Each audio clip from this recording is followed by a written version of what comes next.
வணக்கம். இது நம்ம கிச்சனில் இன்றைக்கி என்ன பண்ண போகிறோம்னா பெசரட், ஆந்திரா பெசரட் பண்ண போகிறோம். பெசரட் தோசை. இது ஒரு தோசை வெரைட்டியை சேர்ந்தது.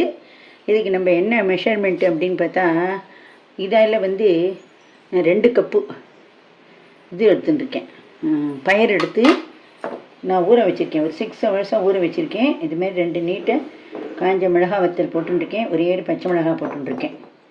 அப்புறம் இதுக்கு என்ன தேவைன்னா, இதோட நான் அரைக்கிறதுக்காக இஞ்சி, மாரி ஒரு இஞ்சி, இதெல்லாம் இது மாங்காய் இஞ்சி, இதெல்லாம் இஞ்சியோட பீஸ். இந்த இஞ்சி நறுக்கும்போது ஒரு யங்ஸ்டர்ஸ்க்காக ஒரு டிப்ஸ் என்னன்னு கேட்டேன்னா, இது பாருங்க, இது க்ளோஸ்அப்பில் காட்டுறேன். இந்தமாரி இருந்ததுன்னா இந்த இஞ்சி சொத்தைன்னு அர்த்தம். இது சமையலுக்கு யூஸ் பண்ணக்கூடாது. காய்கறிகள்லாம் எப்படி சொத்தை வருதோ அதேமாரி இஞ்சியிலையும் சொத்தை இருக்கும் சாப்பிட்றது. மாங்காய் இஞ்சிக்கும் என்ன டிஃப்ரென்ஸ் அப்படின்னா தான் பார்த்துக்கோங்க. தெரியாத நிறைய யங்ஸ்டர்ஸ்க்குலாம் தெரியாமல் இருக்கும். இந்தமாரி இருந்தால் இஞ்சி, இது இப்படி இருந்தால் மாங்காய் இஞ்சி. இது 2 தான் மாங்காய் இஞ்சிக்கும் உள்ள வித்தியாசம். இப்போ இது நல்லா ஒட்டை ஜலத்தை வடிச்சுட்டு மிக்சி ஜாரில் போட்டு நைஸாக அரைக்கணும். இது கூட எல்லாத்தையும் போட்டுட்டு அரைக்கணும். இப்போ என்ன பண்ணுறேன்னா, ஜீரகம், இதோடைய ஜீரகம் மாவு அரைச்சிட்டு அதில் அப்படியும் போடலாம், அரைச்சும் போடலாம், அரைக்காமையும் போடலாம், அரைச்சும் போடலாம், அவாவா விருப்பம்.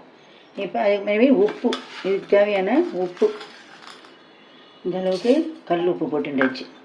இப்போ அடுத்து இது அரிசி. நான் அரிசி அரைச்சிட்டேன். என்ன அளவு எடுத்துட்டேன்னா, இதில் நான் 2 டம்ளர் பயிர் எடுத்துட்டேன்னா 1.5 டம்ளர் இட்லி புழுங்கரிசி எடுத்துட்டுருக்கேன். இது இல்லைன்னா ஊற வச்சுட்டு அரைச்சிட்டேன். நான் இது அப்புறம்தான் சரி நம்ம இது ஒரு வீடியோ போடுவோம், நம்ம சப்ஸ்கிரைபர்ஸ்க்கெலாம் இதெல்லாம் காட்டுவோம் அப்படின்னு தோணித்தனால இது புழுங்கரிசி ஊறப்பட்டு அரைச்சதே என்னால் காட்ட முடியல. இப்போ மீதி எல்லாத்தையும் அரைச்சிட்டு இந்த பயிர் கூட எல்லாம் போட்டு அரைக்கிறோம் இல்லையா, இது எல்லாத்தையும் ஒன்றா அரைச்சி மிக்ஸ் பண்ணிவிட்டு நான் உங்களுக்கு காட்டுறேன். இப்போ இது கூட பெருங்காய ஜலம் விட்டுக்கணும். அரைக்கிறதோட இந்த மிக்சி ஜாரில் நான் விட்டுவிட்டேன் பெருங்காய ஜலம். ஏன்னா இந்த பயிர் கேஸ்ட்ரிக் ப்ராப்ளம் கொடுக்கும். முழு பயிர், தோல் எடுக்காத பயிர், ஃபுல் ஃபைபர் கண்டென்ட் இருக்குது. அதெல்லாம் எல்லா நல்ல சத்துக்களும் இதில் இருக்குது. விட்டமின்ஸ், மினரல்ஸ்லேருந்து எல்லாம் இருந்தாலும் இது கேஸ்ட்ரிக் ப்ராப்ளம் வந்துருங்கிறதுனால பெருங்காய ஜலம் விட்டுருக்கேன். பெருங்காய பவுடர் போடலாம், பெருங்காய கட்டியும் போடலாம், எது வேணாலும் போடலாம். இதை அரைச்சிட்டு பார்ப்போம். இப்போ நான் அரைச்சி எடுத்துகிட்டு வந்துட்டேன். இப்போ இதுலேயே நான் மிக்ஸ் பண்ணிடுறேன். வெங்காயத்தை மாவுலேயே போட்டு மிக்ஸ் பண்ணிட போகிறேன். சில பேர் என்ன பண்ணுவா, தோசையை வாத்துட்டு, பெசரட் தோசை வாத்துட்டு அதில் வெங்காயத்தை தூவி வைப்பா.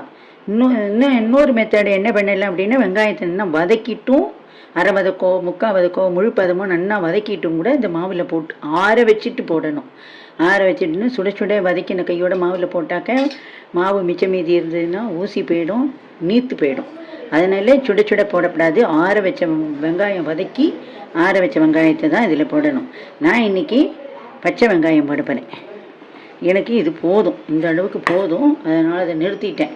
நான் இப்போ எல்லாம் ரெடி பண்ணி வச்சுட்டோம், மத்தியானமோ சாயங்காலமோ வச்சுட்டோம், நைட்டு தான் வேக்க போகிறேன்னா அது வரைக்கும் இந்த மாவு வெளியில் இருக்கணுங்கிற அவசியம் கிடையாது. ஏன்னா புளிச்சு போயிடும், பொங்கி போயிடும். இது இப்போ புளிக்கவும் வேணாம், பொங்கவும் வேணாம். அரைச்சி வாத்த கையோடு வாக்கணும். இல்லை அப்படின்னா உங்களுக்கு வாக்க பொருள் முன்னாடியே ப்ரிப்பரேஷன் பண்ணி வைக்கிறேன் அப்படின்னா ஃப்ரிட்ஜில் தூக்கி வச்சுருங்க. இப்போ இதுக்கு நம்ம ஒரு ஸ்டப்பிங் பண்ண போகிறோம். அந்த ஸ்டப்பிங் என்ன அப்படின்னா, இது ஆந்திரா பெசரட்டுன்னா வெறும்னா இதேமாரி வாத்து சட்னி சாம்பாரோடையும் தொட்டுண்டு சாப்பிட்றது ஒரு விதம். இன்னொன்று ஸ்டப்பிங்காக நம்ம ரவா உப்புமா பண்ணி உள்ள ஸ்டப்பிங் பண்ணி வெங்காயம் போட்டும் பண்ணலாம், வெங்காயம் இல்லாமே ரவா உப்புமா பண்ணலாம். அந்தமாரி பண்ணி ஸ்டப்பிங் பண்ணுறது ஒரு மெத்தட். இன்னொரு மெத்தட் என்னென்னா ரவா கிச்சடி பண்ணிவிட்டு அதையும் பண்ணலாம்.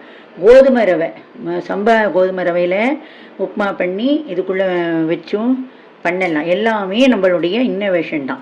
சரி, அதுவும் வேண்டாம் அப்படின்னா சேமியா உப்புமா மாரி பண்ணிவிட்டு வெங்காயம் போட்டு வெஜிடபிள் போட்டு சேமியா கிச்சடி, வெங்காயம் போட்டு சேமியா உப்புமா, இல்லை வெங்காயம் இல்லாத ஒரு சேமியா உப்புமாவும் இதுக்குள்ளே வச்சு ஸ்டப்பிங் பண்ணி அந்தமாரியும் குழந்தைகளுக்கு நம்ம வாத்து கொடுக்கலாம்.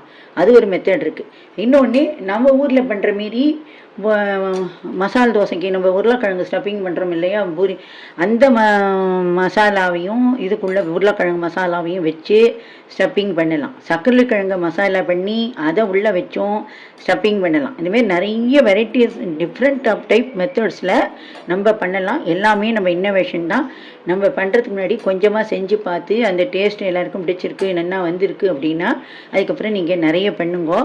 இப்போ நான் அடுத்த ஸ்டெப் உள்ளே ஸ்டஃப்பிங் பண்ண போகிறேன். நான் ஸ்டஃப்பிங்க்கு என்னென்ன தேவைங்கிறத பார்க்கலாம். இப்போ நம்ம ஆந்திரா பெசரட்டுக்காக ரவா உப்புமா பண்ண போகிறோம். அதுக்கு தேவையான எண்ணெய் நான் எடுத்துட்ட அளவுக்கு இது போதும். ஒரு 50 மில்லி எண்ணெய் விட்டுருக்கேன். தேவைன்னா நம்ம கிளறும்போது பார்த்து விட்டுக்கலாம். இதுக்கு என்ன பண்ணுறோம், கடுகு போடணும். கடுகு வெடித்து வரட்டும். நம்மளுக்கு கடுகு வெடிக்கிறது. இப்போ என்ன பண்ணுறேன், நான் தேவையான ஒரு 2 டேபிள் ஸ்பூன் அளவுக்கு அடுப்பை சிம்மில் வச்சுட்டேன். கடலை பருப்பு போட்டுருக்கேன். அதே அளவுக்கு உளுத்தம்பருப்பும் போட்டுருக்கேன். ஆப்ஷன் வேணுங்கிறவா முந்திரி பருப்பு போட்டுக்கலாம், நிலக்கடலை போட்டுக்கலாம். அதெல்லாம் எதுவும் நான் போடலை. சிம்மில் வச்சு தான் நான் வறுக்கிறேன். சிம்மில் வச்சு வறுக்கும்போது தான் உள் வரைக்கும் வறுபடும். நம்ம மேலால் வறுத்தோம்னா தவுந்து போயிடும், ஆனால் வறுபடாது. அப்புறம் இஞ்சி, பச்சை மிளகாய், மாங்காய் இஞ்சி, மிளகாய் வத்தல் இதெல்லாம் போட்டுண்டாச்சு. நீங்கள் இப்போ இது என்ன பண்ணுறது, சில பேர் எடுத்து எரிஞ்சிருவா குழந்தைலாம் அப்படின்னு தோணிச்சுன்னா மிக்சியில் ஒரு ஓட்டிட்டு ஒரு கோஸாக ஒரு ஓட்டிட்டு கூட போட்டு விடலாம். இல்லை நம்ம விருப்பம்தான். அதேமாரி நான் இப்போது இந்த பெசரட்டை தோசைக்கு அரைக்கும்போது கொத்தமல்லி கருவேப்பிலை இல்லாததுனால நான் அரைக்கலை. இருந்தால் கொத்தமல்லி கருவேப்பிலை ஒரு 2 கொத்து போட்டு அதோட நைஸாக அரைச்சிருக்கலாம். நல்லா வாசனையை கொடுக்கும். இப்போ என்ன பண்ணுறேன், இதெல்லாம் வறுக்கிட்டு விடுறதுனால நான் வெங்காயத்தை போடுறேன்.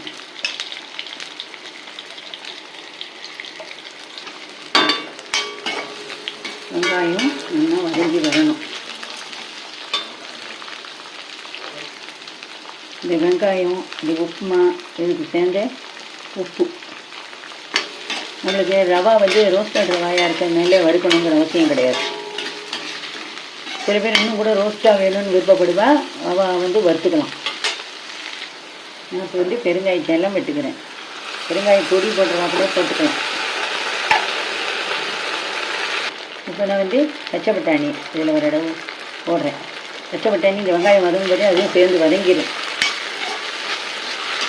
இப்போ இந்த ரவாப்புமா 2 மெத்தடாக பண்ணலாம். என்ன அப்படின்னா, இப்போ நம்ம ஜலத்தை தேவையான ஜலத்தை விட்டு ஜலம் கொதி வந்த உடனே ரவையை போட்டு கிளறது ஒரு மெத்தடு.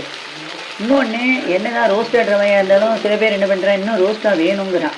அப்போது இப்போ ஜலத்தை கொட்டாமல் இந்த ரவையை போட்டு நல்லா ரோஸ்டடை செவக்க வறுத்துட்டு பக்கத்து அடுப்பில் தேவையான அளவுக்கு ஜலம் வச்சு வெந்நீர் கொதி வந்த உடனே அந்த வெந்நீரை இந்த ரவை வறுத்த உடனே இந்த வெந்நீரை தூக்கி கொட்டி கிளறது ஒரு மெத்தடு. இப்போ நான் என்ன பண்ணுறேன், இதில் ஜலத்தை விட போகிறேன். 1க்கு 1.5 பங்கு ஜலம் விடுவேன். நான் உதிரியாக வேணுங்கிறவ 1க்கு 2 பங்கு ஜலம் விடுவேன்னா, உதிரியாக வேணுங்கிறவா 1க்கு 2.5 பங்கு ஜலம் விடலாம். இப்போ நான் 1.25 கப்பு எடுத்துட்டதுக்கு நான் 1.25 டம்ளர் எடுத்துட்டதுக்கு நான் 3 பங்கு ஜலம் விடுறேன். அதாவது 3 கப்பு. இதோட சரி நான் 1.25 டம்ளர் இதில் எடுத்துட்டுருக்கேன். 3 டம்ளர் ஜலம் விட்டுருக்கேன். இந்த ஜலம் நல்லா கொதித்து வரணும். என்னடா நீ இப்போ நம்மளுடைய ஜலம் கொதிச்சு கொடுத்து சிம்மில் வச்சுட்டு நான் சொன்னேன் இல்லையா 1.25 கப்புன்ட்டு இந்த பாருங்க. அடுத்தது இன்னொரு 1/4 கப்பு. இதுமாரி நீங்கள் முன்னாடியே பண்ணி வச்சுட்டேன்னா அதுக்கப்புறம் வாக்கிற நேரத்துக்கு இதை வச்சுக்கலாம். இது எப்படி இருந்தாலும் இது சூடு இருக்காது, ஆறி தான் போகும். அடுப்பில் வச்சு அதுமாரி பண்ணும்போது ஒரு அளவுக்கு சூடு வரும். தோசை தான் சுட இருக்கும். உள்ளே வைக்கிற ஸ்டெப்பிங் ஆறி போயிடும்.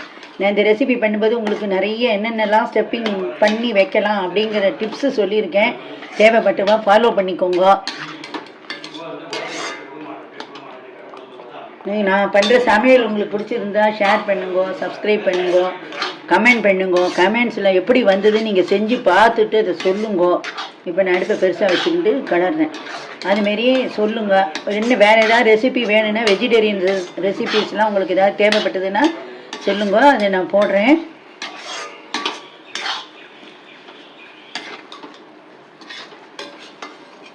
இந்தமாரி இதுக்கு இவ்வளோ எண்ணெய் போதும், இதுக்கு மேலே எண்ணெய் வந்து இதுக்கு தேவை கிடையாது. அதனால் நான் எண்ணெய் விடலை. இப்படி இன்னும் 2-3 தடவை கலரிட்டு இதை நம்ம இறக்கிடணும். இப்போ ரெடி ஆகிட்டு நான் அடுப்பை ஆஃப் பண்ணிட்டேன், இதையும் வச்சுட்டேன். கொஞ்சம் ஆறினோன்னு, இது ஆறினதுக்கப்புறம் மூடி வைக்கணும். சூட்டோடையே மூடிடணும். உடனே பரிமாறுறது சுட சுட பரிமாறலாம். மூடி வச்சுட்டு இது பண்ணால் அது ஊசி போயிடும். அது இந்த வேர்வை அதில் அந்த ஜலம் அதில் வடிஞ்சு அது ஊசி போயிடும். அதனால் நம்ம கையோடு மூடக்கூடாது.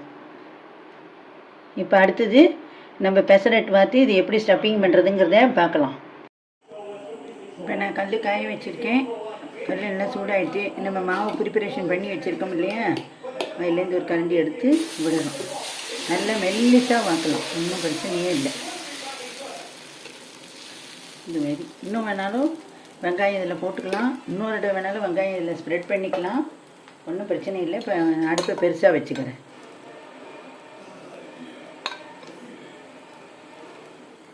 இப்போ ஹோட்டல்ஸ்லாம் எப்படின்னா ஆந்திரா சைடில் எல்லாம் என்னென்னாக்கா ஒரு சைடு தான் அவள் வந்து வேக விடுவாள். ஆனால் நான் வந்து எதுவாக இருந்தாலுமே 2 சைடும் வேக விடுவேன். ரெண்டாவது இது பயிறு முழு தானியம், இது கொஞ்சம் நல்லா பொறுமையாக தான் வேக விடணும். நான் 2 சைடும் வேக விட்டுட்டு தான் ஸ்டஃப்பிங் வைப்பேன். இப்போ நல்லா முருகலாயிண்டு வருது. இப்போ நம்ம இப்படி பொறுமையாக திருப்பி போடலாம். இதே மெஷர்மெண்ட்டில் வரும்போ ரொம்ப சூப்பராக வரும். இப்போ நான் 2 சைடு, அவள்லாம் ஒரு சைடு தான் வேக விட்டு எடுப்பாள். மசால் தோசையாக இருந்தாலும் சரி, இந்த எந்த ஸ்டஃப்பிங் எனி ஸ்டஃப்பிங் தோசையாக இருந்தாலும் இப்போ நான் என்னுடைய ஸ்டைலில் வந்து நான் வந்து 2 பக்கமும் வேக விட்டு தான் எடுப்பேன். அதுக்காக தான் மேலே எண்ணெய் விட்டுருக்கேன். சுற்றி விடணும், அப்படி எண்ணெய் விடணுங்கிற அவசியம் கிடையாது. இது நல்லா முருகலாக வரட்டும், பார்ப்போம். இப்போ நம்ம திருப்பி போடுவோம். இந்தமாதிரி திருப்பி வச்சு இந்தமாரி நல்லா வெந்து வரணும், இல்லாட்டி வயிற்றுக்கு இது தொந்தரவு கொடுக்கும். நம்ம இதில் இந்தமாரி ஸ்டஃப்பிங் பண்ணிட்டோம்.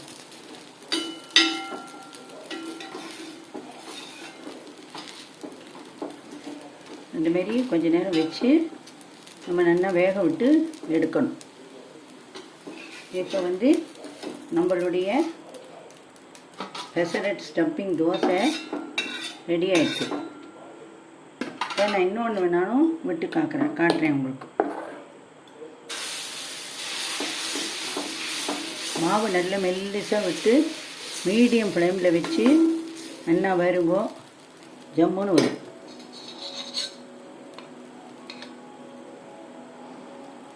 நான் சொன்ன மாரி 2 சைடும் வேக விட்டு பாருங்கோ. இந்த நான் சொல்கிற மெத்தட்லேயும் நீங்கள் பண்ணுங்கோ. எப்படி வந்தது என்னங்கிறத ஃபீட்பேக் சொல்லுங்க.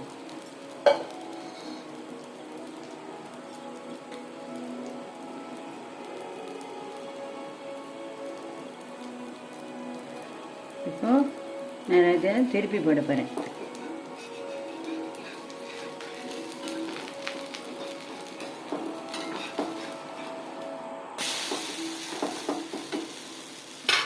நான் சொன்ன டிப்ஸ் எல்லாம் ஃபாலோ பண்ணி நிறைய டிப்ஸ் எல்லாம் சொல்லியிருக்கேன் இல்லையா, அந்த டிப்ஸ் எல்லாம் ஃபாலோ பண்ணி நீங்கள் செய்யுங்க. இந்த தோசை ரொம்ப ஹெல்த்துக்கு ரொம்ப நல்லது. இப்போ இதை நம்ம திருப்பி போட்டுட்டு ஸ்டஃப்பிங் வைக்கலாம்.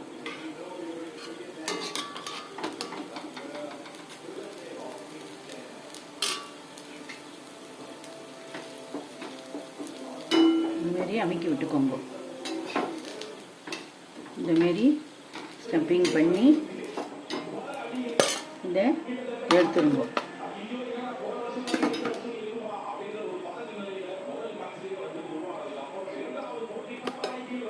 இதேமாரி நீங்களும் செஞ்சு பாருங்க, ரொம்ப நல்லா வரும். விதவிதமான ஸ்டஃப்பிங் வச்சு பண்ணுங்க. நன்றி, வணக்கம்.